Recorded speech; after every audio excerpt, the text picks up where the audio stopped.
There are few sites of the United States of America that seem to channel the American spirit like Mount Rushmore, depicting the faces of some of the key figures in the history of the states on a massive monument that can seem almost surreal upon viewing, located in one of the most beautiful areas in the country. Today we're going to take a look at the history of Mount Rushmore, what it means, and what you can expect visiting the monument today. Mount Rushmore had no easy start. It was a massive project by today's standards, let alone in 1927 when work began on the monument. The whole idea was first conceived in 1923 by historian Dwayne Robinson. Robinson's original intent was twofold. First of all, there was the intent to promote tourism in South Dakota, a region fairly remote especially during that time. The second rationale was to promote the idea of the triumph of modern society and democracy, the unification of the United States. However, it cannot be forgotten that the land chosen for the monument was not originally owned by the United States, and that fact is instrumental in the history of the monument. The land was originally sacred land of the Sioux tribes up until the discovery of gold in the Black Hills caused the U.S. to begin forcing the Sioux to relinquish their claims on the Black Hills. This going against the Treaty of Fort Laramie of 1868 that had guaranteed the undisturbed use and occupation of the Black Hills to the Sioux tribes. Of course, any agreements made to the Native American tribes essentially were worth nothing to the U.S. government. Now, originally Dwayne Robinson had wanted to sculpt the Needles, which were massive naturally occurring granite pillars, with his original idea actually being to sculpt the Native American chief Red Cloud, the one who originally signed the Treaty of Fort Laramie.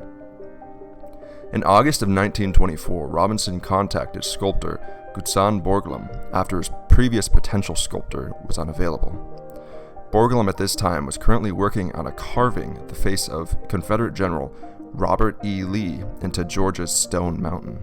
The Lee project had associations with the newly reformed KKK, with whom Borglum associated with. However, before it could be finished, Borglum was fired from the project. After being hired, Borglum convinced Robinson that the carving in the Black Hills should depict presidents, not Red Cloud. This being so that it would have national significance, not just local significance. He wanted George Washington and Abraham Lincoln depicted due to their importance to the history of the United States, and would later add Thomas Jefferson and Theodore Roosevelt. In August 1925, Mount Rushmore was chosen as the site for their carvings to be made. This immediately caused protests from local indigenous peoples, as this, in their eyes, was a desecration of their heritage and of nature. However, the project could not even begin to get underway without funding, which is one thing that Robinson was working tirelessly to obtain. In 1927, Calvin Coolidge made a dedication speech at the spot of the project, and the carving began promptly afterwards. By 1929, the project was a couple years underway, and Calvin Coolidge signed legislation giving $250,000 in funding to the project, and creating the Mount Rushmore National Memorial Commission to help it to completion. Now, to carve the four presidential likenesses into the mountain, Borglum and his team used new methods involving dynamite and pneumatic hammers. The work was brutal, and the rock that they blasted from the mountain still lies at the base of the memorial today. It's incredible that for such dangerous work that involved a team of 400 over a dozen plus years, there were no deaths. The workers primarily focused on one face at a time, with Washington being the first to be completed in 1930, with a dedication ceremony on July 4th of that year. Jefferson was the next to be finished in August of 1936, followed by Lincoln in September 1937, and finally Roosevelt in July of 1939. Final details were being made up until the official dedication ceremony of the monument in 1941.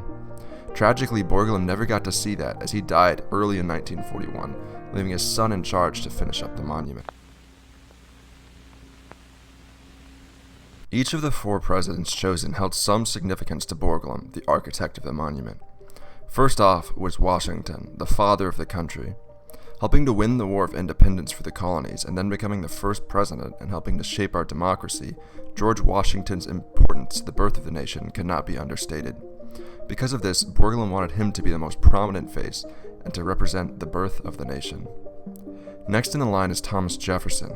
Jefferson had many accomplishments as the third president, but before even that, he was the primary writer of the Declaration of Independence. During his presidency, he made the Louisiana Purchase from France, doubling the size of the nation and propelling the expansion of the United States. For these things, Borglum chose Jefferson to represent the growth of the United States.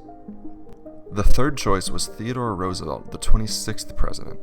Roosevelt is known for many things, such as advocating for the preservation of natural sites, being instrumental in the construction of the Panama Canal, breaking up trust during his presidency, and helping the United States navigate the start of the new century with all of the rapid economic and technological growth that the world experienced. For this, Borglum chose him to represent the development of the United States. Finally, the fourth choice was Abraham Lincoln, the 16th president. Lincoln really needs no explanation, as his primary accomplishment was that of holding the Union together during the American Civil War and aiding in the abolishment of slavery. Borglum chose Lincoln to represent the preservation of the United States. In modern times, Mount Rushmore is considered one of the most prominent monuments in the country. It has millions of visitors every year from the states and from countries around the world. It is unique in many ways, as it would be hard to find four faces carved into a mountain anywhere else in the world. Joking aside, the monument is iconic and over the years has been the subject of restoration to make sure that it can last for generations to come. Now, alongside fame, it has also brought some infamy, as it is viewed very negatively by the indigenous people that used to call the area home. Sioux activists still call for the monument to be destroyed, as they view it as illegal U.S. government possession of their ancestral lands that were stolen from them. Now, the layout of the monument is really cool, as once exiting from the parking, you enter into a long walkway with Rushmore as the backdrop. The design is very modern and includes a really cool area where the flags from all of the 50 states are displayed. The monument has a walkway that straddles the base of the monument with plaques that give information on each of the presidents on the mountain and offer really great views of the monument and the nature that surrounds it. There is an amphitheater in the front of the main viewing terrace, making the monument multifunctional as well. During certain times of the year, there will be lighting ceremonies at night to light up the monument, alongside other activities year-round. The site is filled with informational plaques, and the sculpture studio has a lot of great information and displays as well. It is certainly a place well worth a visit if you are ever in the Black Hills, and is probably something you can put a few good hours into if you're interested in both the history of the United States and the sculpting of the monument. Hey y'all, Cameron here. Just wanted to say thank you for watching.